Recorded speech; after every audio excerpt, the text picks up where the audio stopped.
내년도 최저임금 6,030원을 두고 갑론을박이 이어지고 있습니다. 그런데 이 최저임금조차 받지 못하는 노동자들이 232만여 명, 역대 최대 규모입니다. 저임금 노동자들은 여성, 고령자, 비정규직 등 사회적인 약자에 집중돼 있는데요. 정부 단속이 미흡하다는 지적이 이어지고 있습니다. 김현주 PD와 이 사안 짚어보겠습니다. 안녕하십니까? 네. 최저임금조차 받지 못하고 있는 노동자들이 상당하다고 하는데 이 소식부터 좀 간략하게 설명을 먼저 해주시죠. 네, 올해 3월을 기준으로 최저임금도 못 받는 노동자가 232만 6천 명입니다. 전체 노동자 1,879만 9천 명의 약 12.4%에 해당하는데요. 노동자 8명 중 1명꼴로 최저임금도 못 받고 있다는 얘기입니다.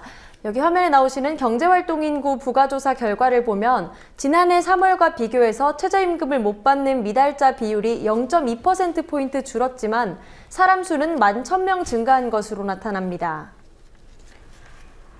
최저임금이 법정 최저임금이잖아요. 법적으로 규정된 것 아닙니까? 그런데 네, 이걸 못 받는 경우는 문제가 뭐가 있는 거죠?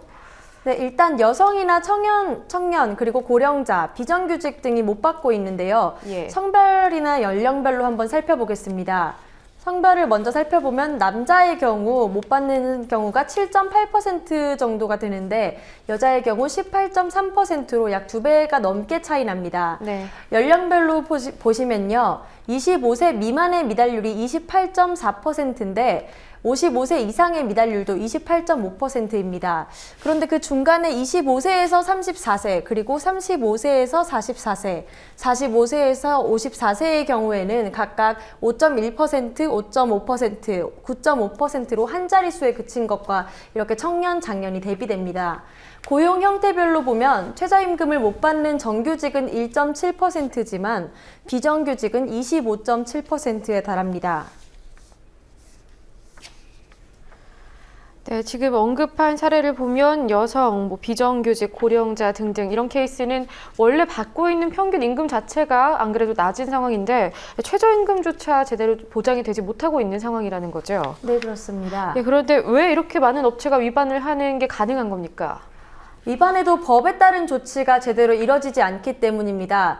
최저임금법 제28조는 최저임금보다 적은 임금을 지급할 경우 3년 이하의 징역이나 2천만 원 이하의 벌금에 처한다고 규정하고 있습니다. 또 제31조에는 최저임금을 노동자에게 고시하지 않으면 100만 원 이하의 과태료를 부과한다고도 명시합니다. 하지만 대다수 사업장이 시정 조치를 받게 되고 이후 최저임금 미지급분을 변제하거나 그리고 당사자와 합의를 하면 마무리가 되는 경우가 대다수입니다.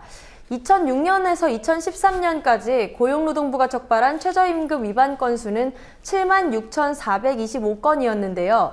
이 중 0.1%인 82건만 사법 처리됐습니다. 이렇게 사법 처리가 된다고 해도 평균 88만 원 정도의 벌금을 받거나 선고유예됐습니다. 네, 정부의 단속 의지 자체가 미약하다 이런 말도 있더군요. 네, 그렇습니다. 최저임금법을 위반하는 업체가 많이 줄었다는 게 정부 측 입장이지만 단속이 소홀했다는 지적이 나옵니다. 고용노동부의 적발 건수가 줄어드는 동안에도 노동자 신고가 늘어났기 때문입니다. 2012년만 해도 고용노동부가 적발한 건수가 9,051건이었는데 지난해에는 1,645건으로 7,406건이나 줄었습니다. 반면에 2012년에 771건이었던 노동자 신고가 지난해 1,685건으로 노동부 적발 건수를 제쳤습니다. 노동자가 업체를 신고하려고 하면 지방노동관서에 출석해서 업주랑 얼굴을 맞대고 근로시간이나 시급 등 사실관계를 확인해야 합니다. 노동자가 사용자의 최저임금 위반을 입증해야 하기 때문에 신고 자체가 저조한 편인데도 노동부 적발 건수보다 신고 건수가 많았다는 것은 단속이 소홀했다는 지적에 힘을 실어줍니다. 네, 오늘은 여기까지 듣겠습니다. 수고하셨습니다. 네.